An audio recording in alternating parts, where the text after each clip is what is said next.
ಎಲ್ರಿಗೂ ನಮಸ್ಕಾರ. ಕಿಡ್ನಿ ಕಂಟಕ ಪರಿಹಾರವೇನು ನುಡಿಸಿರಿ ವಿಶೇಷ ಕಾರ್ಯಕ್ರಮಕ್ಕೆ ಸ್ವಾಗತ. ನಾನು ಮನೋವೈದ್ಯ. ನಾವು ಹಿಂದಿನ ಸಂಚಿಕೆಯಲ್ಲಿ ಲೈಂಗಿಕತೆಯ ಕುರಿತಾಗಿ ಮತ್ತು ಲೈಂಗಿಕತೆಯ ಸಮಸ್ಯೆಗಳ ಕುರಿತಾಗಿ ಮತ್ತು ಲೈಂಗಿಕತೆ ಎಷ್ಟು ಪ್ರಾಮುಖ್ಯತೆ ಅನ್ನುವಂಥ ಕುರಿತಾಗಿ ನಾವು ಚರ್ಚೆ ಮಾಡಿದ್ವಿ. ನಮ್ಮ ಜೊತೆ ಚರ್ಚೆ ಮಾಡೋದಕ್ಕೆ ಡಾಕ್ಟರ್ ಗಜಾನನ್ ಭಟ್ರು ಇದ್ದರು. ಪ್ರಸ್ತುತ ಈಗ ನಾವು ಏನು ಮಾಡ್ತಾ ಇದ್ದೀವಿ ಅಂದರೆ ಕಿಡ್ನಿ ಸಮಸ್ಯೆ ಮತ್ತು ಮೂತ್ರಪಿಂಡ ಅಂತ ನಾವು ಏನು ಕರಿತೀವಲ್ಲ ಅದರ ಕುರಿತಾಗಿ ಈಗಿನ ನಮ್ಮ ಒಂದು ಆಹಾರ ಪದ್ಧತಿ ಇರ್ಬೋದು, ನಮ್ಮ ಲೈಫ್ ಸ್ಟೈಲ್ ಇರ್ಬೋದು, ಹಲವಾರು ಈ ಸಮಸ್ಯೆಗಳಿಂದಾಗಿ ಏನಾಗ್ತಾ ಇದೆ ಅಂದರೆ ನಮ್ಮ ಕಿಡ್ನಿ ವೈಫಲ್ಯ ಆಗ್ತಾ ಇರುವಂಥದ್ದು ಇರ್ಬೋದು, ಕಿಡ್ನಿ ಸ್ಟೋನ್ ಇರ್ಬೋದು, ಈ ಥರ ಸಾಕಷ್ಟು ಸಮಸ್ಯೆಗಳು ನಾವು ಎದುರಿಸ್ತಾ ಇದ್ದೀವಿ. ಸೊ ಹಾಗಾದರೆ ಇವತ್ತು ನಾವು ಆ ಕಿಡ್ನಿ ಸಮಸ್ಯೆ ಕುರಿತಾಗಿ ತಿಳ್ಕೊಳ್ಳೋಣ. ಇವತ್ತು ಆ ಕಿಡ್ನಿ ಸಮಸ್ಯೆ ಕುರಿತಾಗಿ ನಮ್ಮ ಜೊತೆಗೆ ಚರ್ಚೆ ಮಾಡೋದಕ್ಕೆ ಖ್ಯಾತ ಮೂತ್ರರೋಗ ತಜ್ಞರು ಹಾಗೆ ಅಂತಾರಾಷ್ಟ್ರೀಯ ಮಾನ್ಯತೆ ಪಡೆದಂತಹ ಲೈಂಗಿಕ ತಜ್ಞರು ಆಗಿರುವಂತಹ ಡಾಕ್ಟರ್ ಗಜಾನನ್ ಭಟ್ರು ನಮ್ಮ ಜೊತೆಗಿದ್ದಾರೆ. ಇವರು ಅಂತಾರಾಷ್ಟ್ರೀಯ ಮಟ್ಟದ ಹಲವಾರು ಪ್ರಶಸ್ತಿಗಳನ್ನು ಪಡೆದುಕೊಂಡಂಥವರು. ಲೈಂಗಿಕತೆ ವಿಷಯದಲ್ಲಿರ್ಬೋದು, ಹಾಗೆ ಈ ಒಂದು ಮೂತ್ರರೋಗದ ಕುರಿತಾಗಿರ್ಬೋದು ಹಲವಾರು ರಿಸರ್ಚ್ಗಳನ್ನು ಮಾಡಿ ಅಂತಾರಾಷ್ಟ್ರೀಯ ಮಟ್ಟದ ಪ್ರಶಸ್ತಿಗಳನ್ನು ಪಡೆದು ಅದರಲ್ಲೇ ಒಂದು ವಿಶೇಷವಾದಂಥ MCH ಅಂತ ಯೂರಾಲಜಿ ಒಳಗಡೆ ಮಾಡಿದಂಥವರು ಇವರು ಇವತ್ತು ನಮ್ಮ ಜೊತೆಗಿದ್ದಾರೆ. ಸರ್, ನಿಮಗೆ ಕಾರ್ಯಕ್ರಮಕ್ಕೆ ಆತ್ಮೀಯವಾದಂಥ ಸ್ವಾಗತ. ನಮಸ್ಕಾರ ಸರ್. ಈಗ ನಾವು ಕಳೆದ ಸಂಚಿಕೆಯಲ್ಲಿ ಒಂದು ಸೆಕ್ಸಾಲಜಿ ಅಂತ ನಾವು ಏನು ಹೇಳ್ತೀವಿ ಲೈಂಗಿಕತೆ ಕುರಿತಾಗಿ ಸಾಕಷ್ಟು ಮಾಹಿತಿಗಳನ್ನು ನೀವು ಕೊಟ್ಟರಿ. ಸೊ ಈಗ ಅದೇ ರೀತಿ ಈಗ ಒಂದು ಮೂತ್ರಪಿಂಡ ಅಥವಾ ಮೂತ್ರಕೋಶ ನಾವು ಅಂತ ಹೇಳ್ತೀವಲ್ಲ ಕಿಡ್ನಿ ಸಮಸ್ಯೆಯನ್ನು ಈಗಿನ ಒಂದು ತರುವಾಯದಲ್ಲಿ ಬಹಳಷ್ಟು ಜನರಿಗೆ ಕಾಣಿಸ್ಕೊಳ್ತಾ ಇದೆ. ತುಂಬ ಜನರಿಗೆ ಸಣ್ಣ ಮಕ್ಕಳಿಗೂ ಕಿಡ್ನಿ ಸ್ಟೋನು ಇಂಥವೆಲ್ಲ ಕಾಣಿಸ್ಕೊಳ್ತಾ ಇದೆ. ಸೊ ನಮ್ಮ ಪ್ರಶ್ನೆ ಇದೇನು ಅಂದರೆ ಈ ಕಿಡ್ನಿ ನಮಗೆ ಎಷ್ಟು ಪ್ರಾಮುಖ್ಯತೆ ಇದೆ, ನಮಗೆ ಆ ಕಿಡ್ನಿಯ ನಾವನ್ನು ಕಾಪಾಡಿಕೊಳ್ಳೋದು ಎಷ್ಟು ಮುಖ್ಯ ಅನ್ನುವಂಥದ್ದು ಮೊದಲನೇ ಪ್ರಶ್ನೆ. ನಿಜ ಹೇಳಬೇಕು ಅಂತಂದರೆ ಈ ಜಗತ್ತಿನ ಈ ನಮ್ಮ ಮನುಷ್ಯನ ದೇಹದ ಅತ್ಯಂತ ಪ್ರಮುಖ ಅಂಗಗಳಲ್ಲಿ ಒಂದು ಅಂತಂದರೆ ಕಿಡ್ನಿ. ಏನಾಗಿದೆ, ಹೃದಯ ಬಡಿಯದೇ ಇದ್ದರೆ ಜೀವ ಇಲ್ಲ ಅಲ್ವಾ? ಹೌದು. ಹಾಗೆ ಅದರ ಜೊತೆಗೆ ಹೃದಯ ಬಡಿತ ಅಂತಕ್ಕಂಥದ್ದು ಜೀವವನ್ನು ಕಂಟಿನ್ಯೂಸ್ ಆಗಿ ನಾನಿದ್ದೇನೆ ಅಂತ ನೆನಪು ಮಾಡ್ತಾ ಇರ್ತಕ್ಕಂಥದ್ದು. ದಡಕ್ ದಡಕ್ ದಡಕ್ ಅಂತ ಹೇಳ್ತಾ ಇರ್ತದಲ್ವ. ಅದು ಹೇಳ್ದಂಗೆಲ್ಲ ಅಲ್ಲಿಂದ ಹೊರಟಂಥ ರಕ್ತ ದೇಹದ ವಿವಿಧ ಅಂಗಗಳಿಗೆ ಹೋಗಿ ನಂತರ ಕಿಡ್ನಿ ಮುಖಾಂತರ ನಾವೇನಿದ್ರೆ ಕನ್ನಡದಲ್ಲಿ ಮೂತ್ರಜನಕಾಂಗ ಅಂತ ಕರಿತೇವೆ. ಮೂತ್ರಜನಕಾಂಗಕ್ಕೆ ಹೋಗಿ ರಕ್ತದಲ್ಲಿರ್ತಕ್ಕಂಥ ಎಲ್ಲ ಕಲ್ಮಶಗಳನ್ನು ಅದು ತೊಳೆದು ಮತ್ತೆ ವಾಪಸ್ ಅತ್ಯಂತ ಶುದ್ಧೀಕೃತವಾದ ರಕ್ತವಾಗಿ ದೇಹವನ್ನು ಸೇರ್ತದೆ. ಆ ಕಾರಣಕ್ಕಾಗಿ ಕಿಡ್ನಿ ಅಕಸ್ಮಾತ್ ಇಲ್ಲ ಅಂತ ಆದರೆ ನೀವು ಸಂಪೂರ್ಣವಾಗಿ ನಿಮ್ಮ ದೇಹದಲ್ಲಿ ಕೇವಲ ಕಲ್ಮಶಗಳೇ ತುಂಬಿಕೊಳ್ತವೆ ಮತ್ತು ಕ್ಷಣ ಮಾತ್ರವೂ ಕೂಡ ಬದುಕೋದಕ್ಕೆ ಸಾಧ್ಯ ಇಲ್ಲ. ದಡಕ್ ದಡಕ್ ಅನ್ನತಕ್ಕಂಥ ಏನು ನಡೀತದಲ್ಲ ದಿಲ್, ಹಾರ್ಟು, ಹೃದಯ ನಿಂತು ಬಿಡ್ತದೆ. ಯಾಕೆಂದ್ರೆ ಕಲ್ಮಶಗಳ ಒತ್ತಡಕ್ಕೆ ಇದನ್ನ ನಾನು ಪೊಯೆಟಿಕ್ ಅಂತ ನೀವು ಅಂದ್ಕೊಳ್ಬಹುದು, ಇದನ್ನ ಕಾವ್ಯಾತ್ಮಕವಾಗಿ ಹೇಳ್ತಿದ್ದೇನೆ. ಈ ಕಲ್ಮಶಗಳಲ್ಲಿ ಅತ್ಯಂತ ಹೆಚ್ಚಿನ ಕಲ್ಮಶ ಯಾವ್ದಾಗ್ಬಹುದು, ಪೊಟ್ಯಾಷಿಯಂ ಅನ್ನತಕ್ಕಂಥ ಅಂಶ ಅಕಸ್ಮಾತ್ ಆಗಿ ಉಳ್ಕೊಂಡು ಅದು ಹೃದಯಕ್ಕೆ ಬಂತು ಅಂತ ಆದರೆ ಹೃದಯದ ಬಡಿತ ಸಂಪೂರ್ಣವಾಗಿ ನಿಂತು ಹೋಗ್ತದೆ. ಸೊ ಆ ಕಾರಣಕ್ಕಾಗಿ ಹೃದಯದಷ್ಟೇ ಮಹತ್ವ ಇರತಕ್ಕಂಥ ಒಂದು ಅಂಗ ಅಂದರೆ ಮೂತ್ರಜನಕಾಂಗ. ಮೂತ್ರಜನಕಾಂಗವನ್ನು ಕಾಪಾಡಿಕೊಳ್ಳೋದು ಎಷ್ಟು ಇಂಪಾರ್ಟೆಂಟು ಅನ್ನುವಂಥದ್ದನ್ನು ನೀವೀಗ ಅರ್ಥ ಮಾಡ್ಕೊಳ್ಬೇಕು. ಯಾಕಂದರೆ ನೀವೇ ಹೇಳಿದ್ರಿ, ಚಿಕ್ಕ ಮಕ್ಕಳಲ್ಲಿಯೂ ಕೂಡ ಈಗ ಅಂಗವೈಫಲ್ಯ ಅನ್ನತಕ್ಕಂಥದ್ದು ಅತ್ಯಂತ ಸಹಜವಾಗಿ ಕಾಡ್ತಕ್ಕಂಥ ಸಮಸ್ಯೆ ಅಂತಂದರೆ ಮೂತ್ರಜನಕಾಂಗ ವೈಫಲ್ಯ. ನನಗೆ ಅನಿಸ್ತಕ್ಕಂಥದ್ದು ಏನು ಅಂತ, ನಾವೇ ಕೈಯಾರೆ ನಮ್ಮ ಅಂಗಗಳನ್ನು ಕಳ್ಕೊಳ್ತೇವೇನೋ ಅನ್ನಿಸುವಂಥ ಒಂದು ಅಂಶ ಈಗ ಜಗತ್ತಿನಲ್ಲಿ ಕಂಡು ಬರ್ತಕ್ಕಂಥದ್ದು. ಯಾಕೆ ನೋಡಿ, ಅತ್ಯಂತ ಸರಳವಾಗಿ ನೀವು ಬದುಕತಕ್ಕಂಥ ರೀತಿಯನ್ನು ರೂಢಿಸ್ಕೊಂಡ್ರಿ ಅಂತ ತಿಳ್ಕೊಳ್ಳಿ.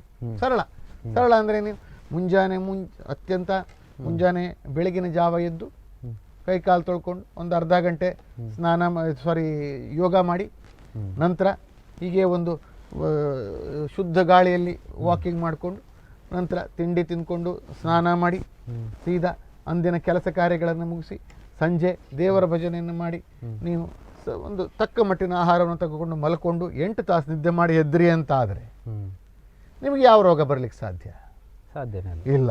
ನಾವೇನು ಮಾಡ್ತೇವೆ, ಅಷ್ಟಕ್ಕೆ ಸುಮ್ಮನೆ ಆಗೋದಿಲ್ಲ. ನಮಗೆ ನಮ್ಮ ದೇಹವನ್ನು ಹಾಳು ಮಾಡಿಕೊಳ್ಬೇಕು ಅಂತ ತಿಳಿಯದೋ ನಾವು ಮಾಡಿಕೊಡ್ತಕ್ಕಂಥ ತಪ್ಪೋದು. ಹೇಗೆ, ಅಲ್ಲೇ ಪಾನಿಪುರಿ ಗಾಡಿ ನೋಡ್ತೇವೆ, ಪಾನಿಪುರಿ ತಿಂತೇವೆ. ಹಾಗಾದ್ರೆ ಪಾನಿಪುರಿ ತಿನ್ನೋದು ತಪ್ಪೋ? ನೆನಪಿಟ್ಟುಕೊಳ್ಳಿ. ಎಲ್ಲಿ ತನಕ ಪಾನಿಪುರಿಗೆ ಉಪಯೋಗಿಸ್ತಕ್ಕಂಥ ಆ ವಸ್ತುಗಳಲ್ಲಿ ಕಲ್ಮಶಗಳು ಇರುವುದಿಲ್ಲವೋ, ನೆನಪಿಟ್ಟುಕೊಳ್ಳಿ. ನಿಮಗೆ ಈಗಿತ್ಲಾಗ ಒಂದು ರೇಡ್ ಆಯಿತು, ಈ ಗೋಬಿ ಮಂಚೂರಿಯನ್ನು ಕರ್ನಾಟಕ ಸರ್ಕಾರ ಬ್ಯಾನ್ ಮಾಡ್ತು. ಹೌದು. ಯಾಕೆ?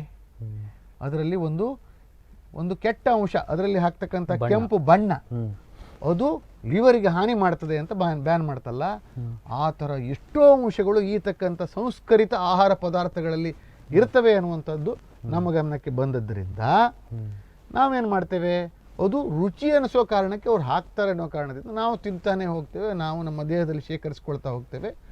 ಅದು ದೇಹದ ವಿವಿಧ ಅಂಗಗಳಿಗೆ ತೊಂದರೆ ಉಂಟು ಮಾಡ್ತದೆ. ಅದಕ್ಕಾಗಿ ಇದು ಒಂದೇನ ಕಾರಣ ಅಂತ ನೀವು ಕೇಳ್ಬೋದು. ಇನ್ನೂ ಕೆಲವು ಕಾರಣಗಳು ಬಹಳ ಸಿಂಪಲ್. ನೀವು ಹೈಪರ್ ಟೆನ್ಷನ್ ಅಂದರೆ ಬಿ ಪಿ ಅಂತ ಹೇಳ್ತೇವೆ, ಬಿ ಪಿ ಮಾತ್ರೆಯನ್ನು ಸರಿಯಾಗಿ ತೆಗೆದುಕೊಳ್ಳದೆ ಇದ್ದರೆ, ಶುಗರ್ ಡಯಾಬಿಟಿಸ್ ಮಾತ್ರೆಯನ್ನು ಸರಿಯಾಗಿ ತೆಗೆದುಕೊಳ್ಳದೆ ಇದ್ದರೆ ನೀವು ಕೈಯಾರೆ ನಿಮ್ಮ ಕಿಡ್ನಿಯನ್ನು ಹಾಳು ಮಾಡ್ಕೊಳ್ತಿದ್ದೀರಿ ಅಂತ ಅರ್ಥ. ಹಾಗಾದರೆ ಇದಿಷ್ಟೇ ಮಾತ್ರದಿಂದ ಕಿಡ್ನಿ ಹಾಳಾಗ್ತದಾ, ಬೇರೆ ಯಾವುದೇ ರೀತಿಯಿಂದ ಇಲ್ವಾ ಅಂತ ಕೇಳ್ಬೋದು. ಕೆಲವರು ನೋಡಬೇಕು, ನೀವು ನನಗೆ ನೋವು ಅಂತ ನೋವುಕಾರಕ ಈ ನೋವಿನ ಮಾತ್ರೆಗಳನ್ನು ಹೋಗಿ ತಗೊಂಡು ತಿನ್ಕೊಂಡು ಬರ್ತಾರೆ. ನೋವಿನ ಮಾತ್ರೆಗಳು ಬಹಳ ಡೇಂಜರ್, ಅದು ಕಿಡ್ನಿಗೆ ಹಾಳು. ಸೊ ಈ ಕಾರಣಗಳಿಂದ ಕಿಡ್ನಿ ಹಾಳಾಗ್ತಕ್ಕಂಥ ಅಂಶಗಳು ಜಾಸ್ತಿ ಆಗ್ತಾ ಇರೋದು ಹೇಗೆ? ನೀವು ಬದುಕ್ತಕ್ಕಂಥ ರೀತಿ, ನೀವು ನಿಮ್ಮ ಗೂಗಲ್ ನಾಲೆಜನ್ನು ಉಪಯೋಗಿಸ್ಕೊಂಡು ನೀವಾಗೆ ನೀವು ತಗೊಂಡ್ಬಿಡ್ತೀರಿ, ನೀವಾಗೆ ಹೋಗ್ತೀರಿ, ನೀವಾಗೆ ಹೋಗಿ ನನಗೊಂದು ಕೊಟ್ಬಿಡಪ್ಪ ಕೆಮಿಸ್ಟ್ ಹತ್ರ ತಗೊಳ್ತೀರಿ. ತಪ್ಪು. ನೆನಪಿಟ್ಕೊಳ್ಳಿ, ನಿಮ್ಮ ದೇಹವನ್ನು ನೀವಾಗೆ ದಂಡಿಸಿಕೊಳ್ತಾ ಇದ್ದೀರಿ, ನೀವು ಉಪಕಾರ ಮಾಡ್ತಿಲ್ಲ. ಅದನ್ನು ಬಿಡಿ. ನೀವು ಸರಿಯಾದ ವೈದ್ಯಕೀಯ ಸಲಹೆಯ ಮೇಲೆ ಸರಿಯಾದ ಔಷಧವನ್ನು ಸೇವಿಸಿರಿ ಅಂತ ಆದರೆ ಅದು ಔಷಧ ಅಂತ ಅಂದ್ಕೊಳ್ಬೇಡಿ, ಅಮೃತ ಅಂತ ಅಂದ್ಕೊಳ್ಳಿ. ಕಿಡ್ನಿನೂ ಸರಿ ಇರ್ತದೆ, ನೀವು ಸರಿ ಇರ್ತೀರಿ. ಇಷ್ಟನ್ನು ಹೇಳಲಿಕ್ಕೆ ಇಷ್ಟಪಡ್ತೀನಿ. ಖಂಡಿತ ಒಳ್ಳೆ ಮಾಹಿತಿಯನ್ನು ಕೊಟ್ಟರೆ. ಈಗ ಪ್ರಸ್ತುತ ಈಗ ಮತ್ತೊಂದು ಏನು ಸಮಸ್ಯೆ ಆಗ್ತಾ ಇದೆ ಅಂದರೆ ಈ ಕಿಡ್ನಿ ಸ್ಟೋನ್ ಅನ್ನುವಂಥದ್ದು ಈಗ ತುಂಬ ಜನರಲ್ಲಿ ನಾವು ಚಿಕ್ಕ ಮಕ್ಕಳಲ್ಲೂ ಕಂಡು ಬರ್ತಾ ಇದೆ. ಇದು ಯಾಕೆ ಇತ್ತೀಚಿನ ದಿನಗಳಲ್ಲಿ ಈ ಕಿಡ್ನಿ ಸ್ಟೋನ್ ಹೆಚ್ಚಾಗ್ತಾ ಇರುವಂಥದ್ದು? ಅದು ಹೇಗೆ ಅಂತಂದರೆ, ಆ್ಯಕ್ಚುಲಿ 2 ರೀತಿ ಕಿಡ್ನಿ ಸ್ಟೋನ್ ಅಂತ ಹೇಳ್ತಾನೆ. ಅದರಲ್ಲಿ ಒಂದು, ನಿಮ್ಮ ರಕ್ತದಲ್ಲಿ ಇರತಕ್ಕಂಥ ಏನು ಕೆಲವು ಅಂಶಗಳಿದ್ದಾವೆ, ಆ ಅಂಶಗಳಲ್ಲಿ ಹೆಚ್ಚು ಕಡಿಮೆ ಆದಾಗ ಸ್ಟೋನ್ ಆಗ್ತದೆ. ಅಂಥದ್ದು ಮಕ್ಕಳಿರುವಾದಾಗಿಂದ ಅವರು ಸಾಯುವ ತನಕವೂ ಪದೇ ಸ್ಟೋನ್ ಆಗ್ತವೆ. ಅವರನ್ನು ನಾವು ರಿಕರೆಂಟ್ ಸ್ಟೋನ್ ಫಾರ್ಮರ್ ಅಂತ ಹೇಳ್ತೇವೆ. ಅಂದರೆ ಪದೇ ಇವರು ಕಲ್ಲುಗಳನ್ನು ಹುಟ್ಟಿಸ್ತಾನೆ ಹೋಗ್ತಾರೆ ಅವರ ಕಿಡ್ನಿಯಲ್ಲಿ. ಯಾಕಂದರೆ ಅವರ ಕಿಡ್ನಿ ಆ ಥರ ಕಲ್ಲುಗಳನ್ನು ಉತ್ಪಾದನೆ ಮಾಡ್ತಕ್ಕಂಥ ಒಂದು ಫ್ಯಾಕ್ಟ್ರಿ ಆಗಿಬಿಡ್ತದೆ. ಯಾಕೆ? ಅವರ ರಕ್ತದಲ್ಲಿ ಆ ಥರದ ಲವಣ ಜಾಸ್ತಿ ಇರ್ತದೆ ಅಥವಾ ಆ ಥರದ ವಸ್ತು ಜಾಸ್ತಿ ಇರ್ತದೆ. ಸೊ ಇದು ಅವರಲ್ಲಿ ಏನು ಅಂತಂದರೆ ಅದು ಮೂಲಭೂತವಾಗಿ ಅವ್ರ ರಕ್ತದಲ್ಲಿರ್ತಕ್ಕಂಥ ಸಮಸ್ಯೆ.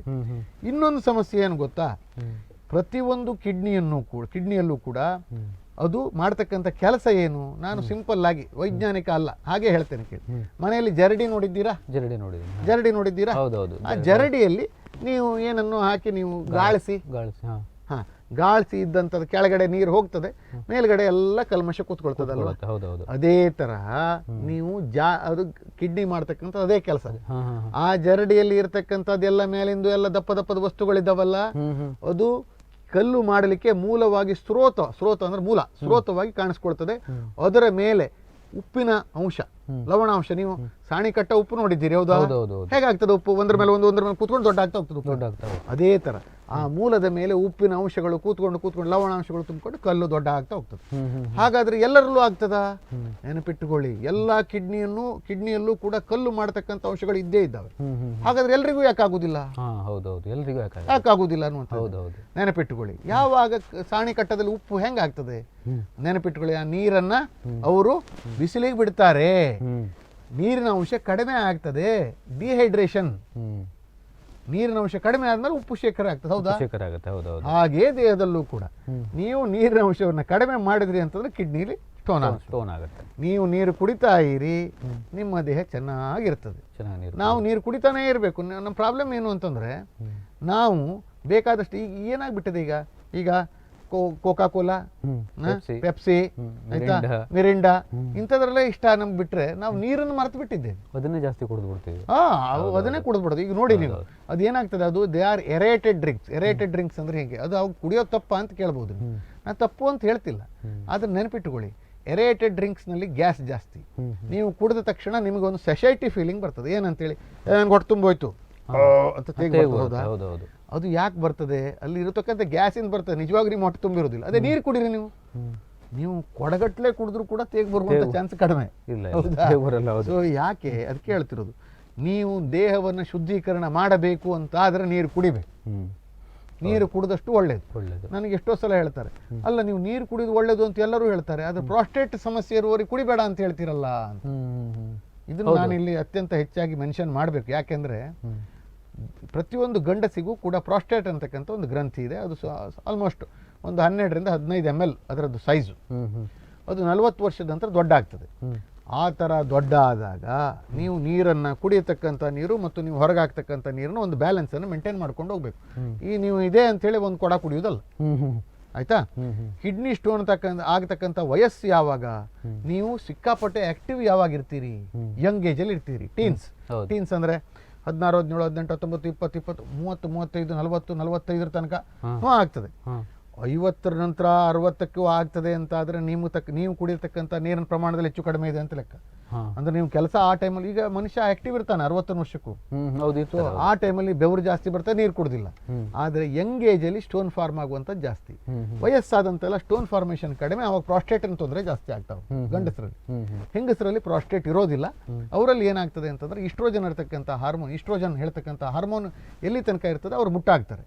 ಮುಟ್ಟಾಗೋದು ನಿಂತ ತಕ್ಷಣ ಈಸ್ಟ್ರೋಜನ್ ಹಾರ್ಮೋನ್ ಅಂಶ ಕಡಿಮೆ ಆಗ್ತದೆ. ಈಸ್ಟ್ರೋಜನ್ ಕಡಿಮೆ ಆದ ತಕ್ಷಣ ಮೂತ್ರ ಮಾಡೋ ಜಾಗದಲ್ಲಿ ಅದರದ್ದು ಪರಿಣಾಮ ಬೀರ್ತದೆ. ಮೂತ್ರ ಮಾಡೋ ಜಾಗ ಉಬ್ಬುಕೊಳ್ತದೆ, ಉರಿ ಮೂತ್ರ ಸ್ಟಾರ್ಟ್ ಆಗ್ತದೆ, ಸಿಕ್ಕಾಪಟ್ಟೆ ಒಣ ಫೀಲಿಂಗ್ ಸ್ಟಾರ್ಟ್ ಆಗ್ತದೆ. ಮೂತ್ರ ಹೋಗ್ತೇನೆ, ಮೂತ್ರ ಉರಿತದಲ್ರಿ ಅಂತ ಬರ್ತಾರೆ. ಎಷ್ಟೋ ಜನ ಅದು ಇನ್ಫೆಕ್ಷನ್ ಅಂತ ಟ್ರೀಟ್ಮೆಂಟು ತಗೊಳ್ತಾರೆ, ಆಯ್ತಾ? ಸೊ ಹೆಂಗಸರಲ್ಲಿ ಗಂಡಸರಲ್ಲಿ ಮೂತ್ರದ ಏನು ರೋಗಗಳು ಬರ್ತವೆ, ರೀತಿ ಬೇರೆ ಬೇರೆ. ಆದರೆ ಎರಡೂ ಕೂಡ ಜಾಸ್ತಿ ಆಗ್ತಕ್ಕಂಥದ್ದು ಅಂದರೆ ಕಟ್ಟತಕ್ಕಂಥ ಮೂತ್ರ ಕಟ್ಟತಕ್ಕಂಥ ಪ್ರಮಾಣ ಜಾಸ್ತಿ ಆಗ್ತಕ್ಕಂಥದ್ದು 50ರ ನಂತರ. ಹೆಂಗಸರಲ್ಲೂ ಕೂಡ ಗಂಡಸರಲ್ಲೂ ಕೂಡ. ಗಂಡಸರಲ್ಲಿ ಪ್ರಾಸ್ಟೇಟ್ನಿಂದ, ಹೆಂಗಸರಲ್ಲಿ ಮೆನೋಪಾಸ್ ಅಂದರೆ ಮುಟ್ಟು ನಿಂತ ಕಾರಣದಿಂದ ಉಂಟಾಗ್ತಕ್ಕಂಥ ಹಾರ್ಮೋನ್ ಸಮಸ್ಯೆಯಿಂದ ಏನು ಉಂಟಾಗ್ತದೋ ಅದರಿಂದ ಆಗ್ತದೆ. ಈ ಎಲ್ಲ ಕಾರಣಗಳಿಂದ ಸಮಸ್ಯೆಗಳು ಉಂಟಾಗ್ತವೆ. ಸ್ಟೋನ್ ಮಾತ್ರ ಮೋರ್ ಕಾಮನ್, ಅತ್ಯಂತ ಹೆಚ್ಚು ಆಗ್ತಕ್ಕಂಥ ಸಾಧ್ಯತೆ ಇರತಕ್ಕಂಥದ್ದು ಅವರು ಯಂಗಿದ್ದಾಗ. ಆದರೆ ಮಕ್ಕಳಿದ್ದಾಗ ಆಗಬಾರ್ದು. ಮಕ್ಕಳಿದ್ದಾಗ ಆಯಿತು ಅಂದ್ರೆ ಅರ್ಥ ಏನು? ಅವರ ದೇಹದಲ್ಲಿ ತೊಂದರೆ ಇದೆ ಅಂತ ಅರ್ಥ. ಅಡಲ್ಟ್ ಇದ್ದಾಗ ಆಯಿತು ಅಂದ್ರೆ ದೇಹದಲ್ಲಿ ತೊಂದರೆ ಇದೆ ಅಂತ ಅರ್ಥ ಅಲ್ಲ. ಅದು ಸಹಜವಾಗಿ ಅವರು ನೀರನ್ನು ಕುಡಿತಿಲ್ಲ, ಅವ್ರ ಆಕ್ಟಿವಿಟಿ ಜಾಸ್ತಿ, ಬೆವರು ಜಾಸ್ತಿ ಬರ್ತಾ ಇದೆ, ಅದಕ್ಕೆ ತಕ್ಕಂತೆ ನೀರು ಕುಡಿದಿಲ್ಲ ಅಂತ ಅರ್ಥ. ಅಥವಾ ಇನ್ನು ಕೆಲವೊಂದು ಸನ್ನಿವೇಶ ಇದೆ, ನಾನ್ ವೆಜ್ ತಿನ್ನುವವರಲ್ಲಿ ಯೂರಿಕ್ ಆಸಿಡ್ ಅಂಶ ಜಾಸ್ತಿ. ಆ ಯೂರಿಕ್ ಆಸಿಡ್ ಇಂದ ಸ್ಟೋನ್ ಆಗ್ತದೆ. ಸೊ ಆ ಸ್ಟೋನು ಕೂಡ ಜಾಸ್ತಿ ಇರತಕ್ಕಂಥ ಸಾಧ್ಯ. ಸೊ ನಿಮ್ಮ ಆಹಾರ ಪದಾರ್ಥ, ನೀವು ಬಳಸ್ತಕ್ಕಂಥ ನೀರಿನ ಪ್ರಮಾಣ ಮತ್ತು ನಿಮ್ಮ ಜೀವನ ಪದ್ಧತಿ, ಇದರ ಆಧಾರದ ಮೇಲೆ ಅಡಲ್ಟ್ ಟೈಮಲ್ಲಿ ಸ್ಟೋನ್ ಆಗುತ್ತೆ. ಅತ್ಯಂತ ಸಣ್ಣ ವಯಸ್ಸಲ್ಲಿ ಸ್ಟೋನ್ ಆಗೋದು ರಕ್ತದ ಮೇಲೆ, ರಕ್ತದ ವಿವಿಧ ಪ್ರಕಾರಗಳ ಮೇಲೆ, ಅಂದ್ರೆ ನಿಮ್ಮ ರಕ್ತದ ಪ್ರಕೃತಿ ಅದು. ಬೇರೆ ವಯಸ್ಸಾದ ಮೇಲೆ ಸ್ಟೋನ್ ಆಯಿತು ಅಂತ ಆದರೆ ಮೂತ್ರ ಕಟ್ಟಿ ಸ್ಟೋನ್ ಆಗಿರ್ಬೋದು, ಆಯ್ತಾ?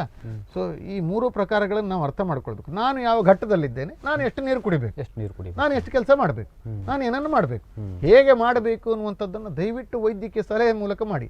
ಇಲ್ಲ ಅಂತಂದ್ರೆ ಏನಾಗ್ತದೆ ಅಂತಂದ್ರೆ ಟಿವಿ ಪ್ರೋಗ್ರಾಮ್ ನೋಡ್ಕೊಂಡು ನಾನು ಇಷ್ಟು ಕುಡಿತೇನೆ ಅಂತಂದ್ರೆ ತಪ್ಪಾಗ್ತದೆ. ಇದನ್ನು ಒಂದು ಹೇಳೋದಕ್ಕೆ ಇಷ್ಟಪಡ್ತೇನೆ. ಖಂಡಿತ ಒಳ್ಳೆ ಇದು. ಈಗ ನಂದು ಮತ್ತೊಂದು ಪ್ರಶ್ನೆ ಏನಿದೆ ಅಂದರೆ, ಕೆಲವರಿಗೆ ಜಾಸ್ತಿ ಬೆವರುತ್ತೆ.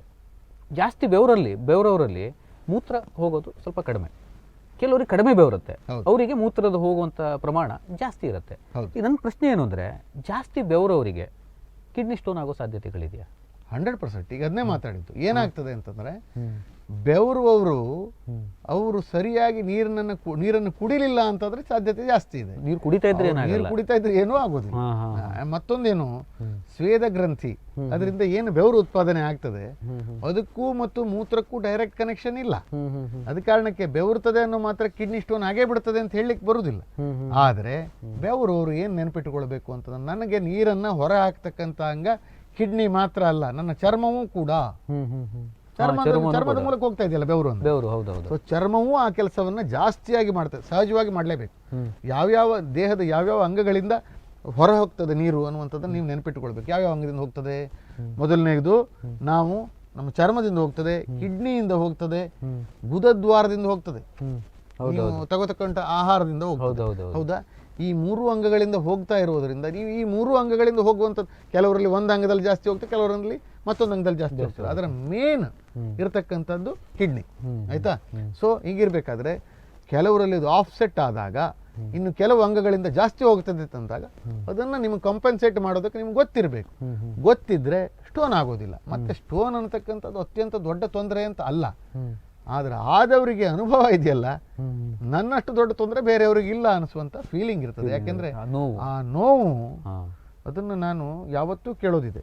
ಹೆಂಗಸರಿಗೆ ಬಂದಾಗ ನಾನು ಎಷ್ಟೋ ಸಲ ಕೇಳಿದೆ, ಅಮ್ಮ, ಈಗ ಮದುವೆಯಾದ ಹೆಂಗಸರು ಬಂದರೆ ಕೇಳ್ತೇನೆ ನಾನು, ಅಮ್ಮ ಡೆಲಿವರಿ ಆಗಿದೆಯೇನಮ್ಮ ಅಂತ ಕೇಳಬೇಕು. ಕೇಳಿದ್ರೆ ಹೌದು ಸಾರ್ ಅಂತಂದ್ರು ಅಂತಾದರೆ ಅವರು ನಾರ್ಮಲ್ ಡೆಲಿವರಿ, ಸಹಜ ಹೆರಿಗೆಯನ್ನು ಅನುಭವಿಸಿದ್ದಾರೆ ಅಂತಾದರೆ ಹೆರಿಗೆ ನೋವಿನಷ್ಟೇ ತೀವ್ರ ಅಂತಕ್ಕಂಥದ್ದನ್ನು ನಮ್ಗೆ ಹೇಳೋಸ್ತಾರ. ಅಷ್ಟು ತೀವ್ರವಾದಂಥ ನೋವು. ಸೊ ಅದೊಂಥರ ಮರುಜನ್ಮ ಪಡೆದುಕೊಂಡು ಬಂದಂಥ ಫೀಲಿಂಗ್. ಅದರಿಂದ ನೀವು ಹೊರಗೆ ಬಂದ್ರಿ ಅಂತಾದರೆ ಸೊ ಅದು ಪೇಷಂಟಿಗೆ ನಿಜವಾದಂಥ ತುರ್ತು ಸ್ಥಿತಿ. ಡಾಕ್ಟ್ರಿಗೆ ಗೊತ್ತಿದೆ, ಆಯಿತಾ? ಎಷ್ಟೋ ಸಲ ಕೇಳುವಂಥದ್ದಿದೆ, ಅಲ್ಲ ನಾವು ಇದಕ್ಕೆ ಹಳ್ಳಿ ಮದ್ದು ಮಾಡಬಹುದೇ ಅನ್ನುವಂಥದ್ದೊಂದು ಫೀಲಿಂಗ್ ಇದೆ. ನಾನು ಯಾವುದೇ ಮದ್ದಿನ ವಿರೋಧಿ ಅಲ್ಲ.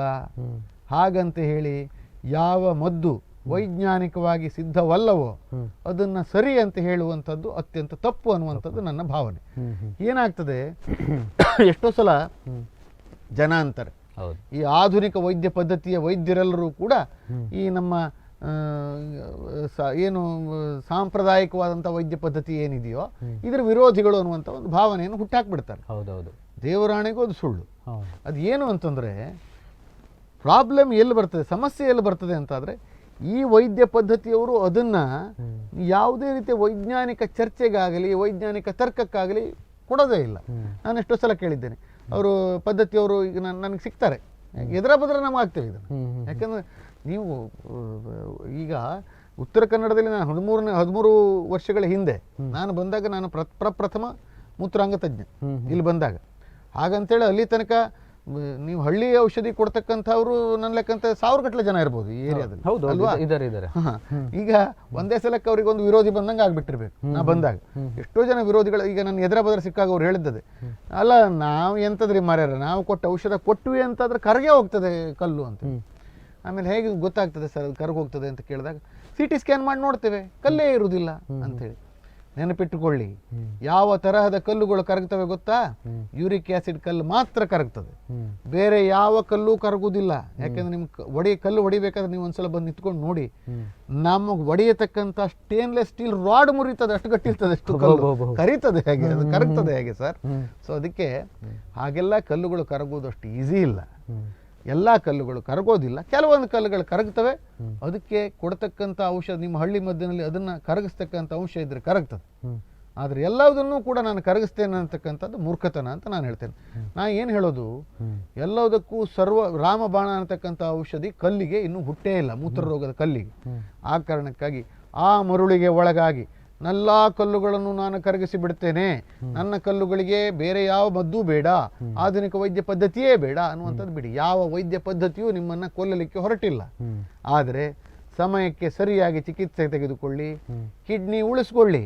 ಕಿಡ್ನಿ ಹೋಯ್ತು ಅಂದ್ರೆ ಈ ಮುಂಚೆನೇ ಹೇಳಿದ್ದೇನೆ, ಹೃದಯ ನಡೆಯುತ್ತಾ ಇದ್ರೂ ಕೂಡ ಕಿಡ್ನಿ ಇಲ್ಲ ಅಂತಂದ್ರೆ ಬದುಕಿಲ್ಲ. ಖಂಡಿತ ಖಂಡಿತ ಹೌದು. ಈಗ ಒಳ್ಳೆ ಮಾಹಿತಿ ಕೊಟ್ರಿ. ಈಗ ಮತ್ತೊಂದೇನು ಪ್ರಶ್ನೆ ಅಂದರೆ, ಈಗ ಒಬ್ಬ ಆರೋಗ್ಯವಂತ ವ್ಯಕ್ತಿ ದಿನಕ್ಕೆ ಎಷ್ಟು ಸಲ ಯೂರಿನಿಗೆ ಹೋದರೂ ಒಳ್ಳೆಯದು, ಅವನ ದೇಹದಿಂದ ಯೂರಿನ್ ಎಷ್ಟು ಪಾಸ್ ಆದರೆ ಒಳ್ಳೆಯದು ಅನ್ನೋದ್ರ ಕುರಿತಾಗಿ ಏನಾದರೂ ಸ್ವಲ್ಪ ಹೇಗೆ? ಈಗ ಒಂದು ವ್ಯಕ್ತಿ, ಆರೋಗ್ಯವಂತ ವ್ಯಕ್ತಿ ಒಂದು ಮಿನಿಟಿಗೆ 1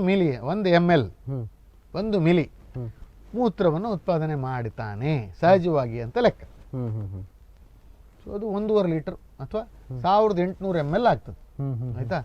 ಇಲ್ಲ ಒಟ್ಟು ಸೇರಿ 24 ತಾಸು ಸೇರಬೇಕು ಅಂತಂದ್ರೆ ಹತ್ತತ್ರ 2.5ರಿಂದ 3 ಲೀಟರ್ ಮೂತ್ರ ಆಗ್ತದೆ. ಈ ಎಷ್ಟು ಮೂತ್ರವನ್ನು ಅವ ಎಷ್ಟು ಸಲ ಹೊರಗೆ ಹಾಕ್ಬೋದು ನೋಡಿ. ಒಂದು ಸಲ ನೀವು ಸರಿಯಾಗಿ ತುಂಬಿಕೊಂಡಿದ್ರೆ 200ರಿಂದ 300 ml ಹೊರಗೆ ಹಾಕ್ಬೋದು. ಅಂದ್ರೆ ನೀವು ಲೆಕ್ಕ ಹಾಕಿ, ಒಂದು ಹಗಲು ಹೊತ್ತಿನಲ್ಲಿ ಒಂದು 5ರಿಂದ 6 ಸಲ ಹೋಗ್ಬೋದು. ರಾತ್ರಿ ಹೊತ್ತಿಗೆ ಏನಾಗ್ತದೆ ಅಂತಂದ್ರೆ, ನೀವು ನೀರೇ ಕುಡಿಲಿಲ್ಲ ಅಂತಾದರೆ ಮಲ್ಕೊಳ್ಳೋದಕ್ಕಿಂತ ಮುಂಚೆ ಯಾವುದರಿಂದ ಮೂತ್ರ ಉತ್ಪಾದನೆ ಆಗ್ತದೆ ಗೊತ್ತಾ? ನೀವು ನಿಂತ್ಕೊಂಡಿದ್ದಾಗ ಮನುಷ್ಯ ಮಂಗನಿಂದ ಮಾನವ ಅಲ್ವಾ? ಹೌದೌದು. ಸೊ ಏನಾಗಿದೆ, ಮಂಗ 4 ಕಾಲು, ಹೌದು, ನಾವು 2 ಕಾಲಿಗೆ ಪ್ರಮೋಷನ್ ತಗೊಂಡಿದ್ದೇವೆ.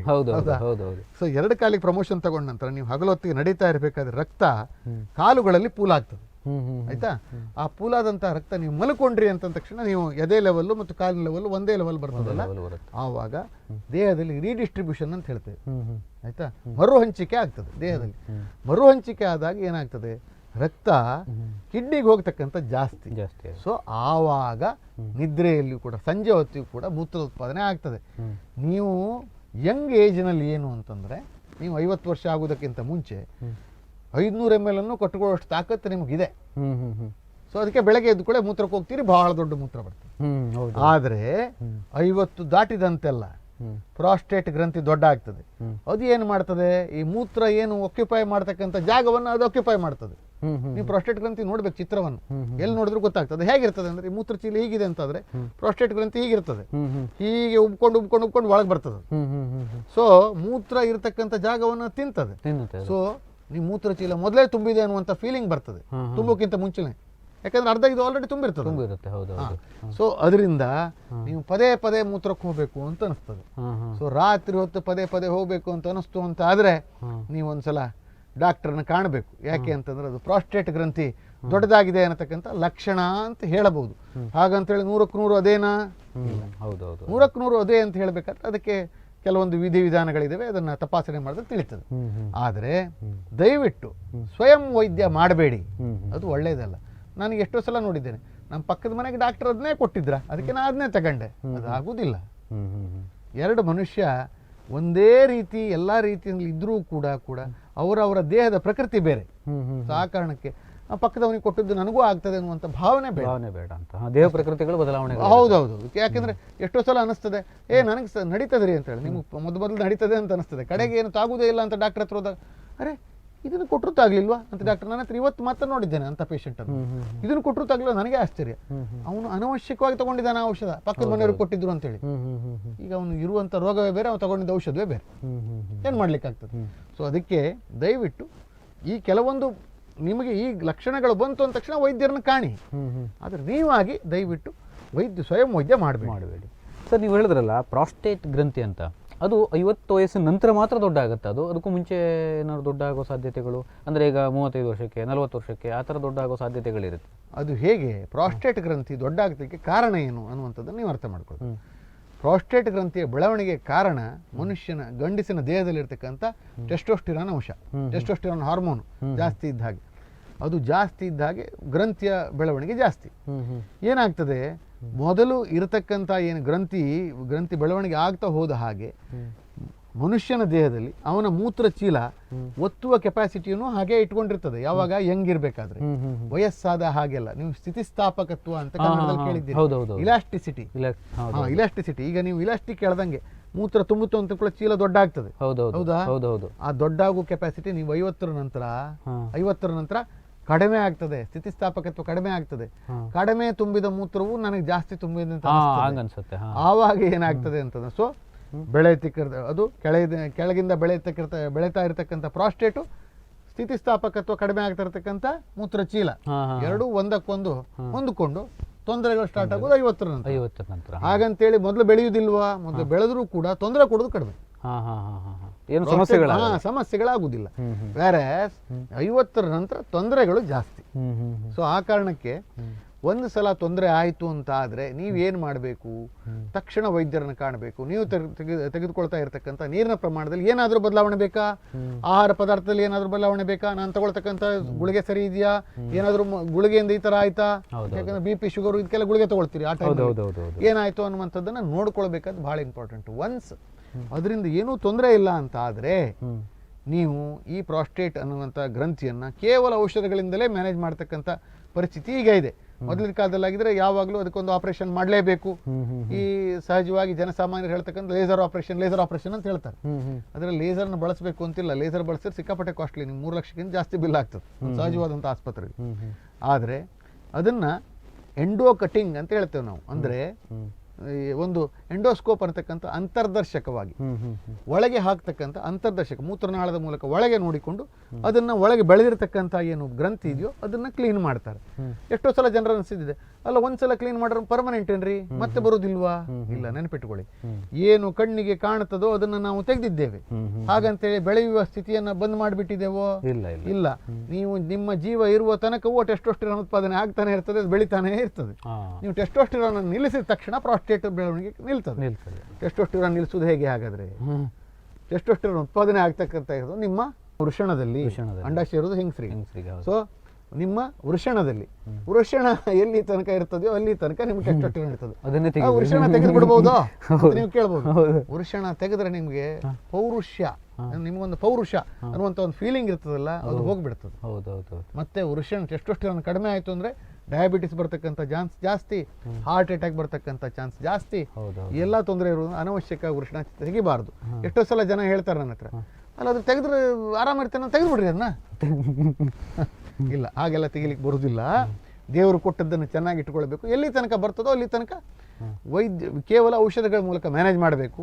ಅಕಸ್ಮಾತ್ ಆಗಲಿಲ್ಲ ಅಂತಾದರೆ ಉತ್ತಮವಾದ ಚಿಕಿತ್ಸೆ ಇದೆ, ಪಡೆದುಕೊಳ್ಳಿ.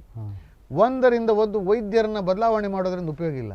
ಒಂದು ವೈದ್ಯ ಹೇಳಿದ್ರು ಅಂತ ಮತ್ತೊಂದು ಸೆಕೆಂಡ್ ಒಪಿನಿಯನ್ ತಕ್ಕೊಳ್ಳಿ, ಆದರೆ ಊರಿಗೆ ಓಡ್ ಹೋಗಬೇಡಿ. ಪದೇ ಪದೇ ಅದು ಇಂಪಾರ್ಟೆಂಟ್. ಹೌದು, ಖಂಡಿತ. ತುಂಬ ಒಳ್ಳೆ ಮಾಹಿತಿಯನ್ನು ನೀಡಿದೆ ಸರ್. ತುಂಬ ಕಿಡ್ನಿ ಒಂದು ಕುರಿತಾಗಿ ಭಾಳ ಸರಳವಾಗಿ ಈಗಿನ ಒಂದು ಪ್ರಸ್ತುತ ಪರಿಸ್ಥಿತಿಗೆ ತಕ್ಕನಾಗಿ ನೀವು ಒಂದು ಮಾಹಿತಿಯನ್ನು ನೀಡಿದ್ದೀರಿ. ನಮ್ಮ ನುಡಿಸಿರಿ ವಾಹಿನಿಯಿಂದ ನಿಮಗೆ ಹೃತ್ಪೂರ್ವಕವಾದಂಥ ಒಂದು ಧನ್ಯವಾದಗಳನ್ನು ತಿಳಿಸ್ತಾ ಇದ್ದೀನಿ. ನೋಡಿದ್ರಲ್ಲ ವೀಕ್ಷಕರೇ, ಮೂತ್ರಪಿಂಡ ಅನ್ನುವಂಥದ್ದು ನಮಗೆ ಎಷ್ಟು ಇಂಪಾರ್ಟೆಂಟ್ ಅನ್ನುವಂಥದ್ದು. ಮೂತ್ರಪಿಂಡದಲ್ಲಿ ಸಮಸ್ಯೆಗಳು ಶುರುವಾಯಿತು ಅಂದರೆ ಅದು ನಮ್ಮ ಹಾರ್ಟಿಗೂ ಸಮಸ್ಯೆ ಆಗುತ್ತೆ ಅನ್ನೋದಂಥದ್ದನ್ನು ಡಾಕ್ಟರು ತಿಳಿಸ್ಕೊಟ್ಟಿದ್ದಾರೆ. ಯಾವ ಥರ ಮೂತ್ರಪಿಂಡ ನಮ್ಮ ದೇಹವನ್ನು ಕ್ಲೀನ್ ಮಾಡಿ ಅದನ್ನು ಇದು ಮಾಡಿಲ್ಲ ಅಂದರೆ ಹಾರ್ಟಿಗೂ ಅದು ತೊಂದರೆಯನ್ನು ಕೊಡಬಹುದು ಅನ್ನುವಂಥ ವಿಷಯಗಳನ್ನು ತಿಳಿಸ್ಕೊಟ್ಟಿದ್ದಾರೆ. ಸೊ ಹಾಗಾಗಿ ಇವತ್ತಿನ ಒಂದು ವಿಶೇಷ ಇದಾಗಿತ್ತು. ಮುಂದೆ ಇಂತಹ ಒಂದು ಹಲವಾರು ಒಂದು ಹೊಸ ಒಂದು ಟಾಪಿಕ್ನೊಂದಿಗೆ ಮತ್ತೆ ಮುಂದಿನ ಒಂದು ಸಂಚಿಕೆಯಲ್ಲಿ ಭೇಟಿಯಾಗೋಣ. ಅಲ್ಲಿವರೆಗೆ ನೋಡ್ತಾ ಇರಿ ನುಡಿಸಿರಿ ವಾಹಿನಿಯನ್ನು. ಇದು ಕರುನಾಡಿನ ನಾಡಿಮಿಡಿತ.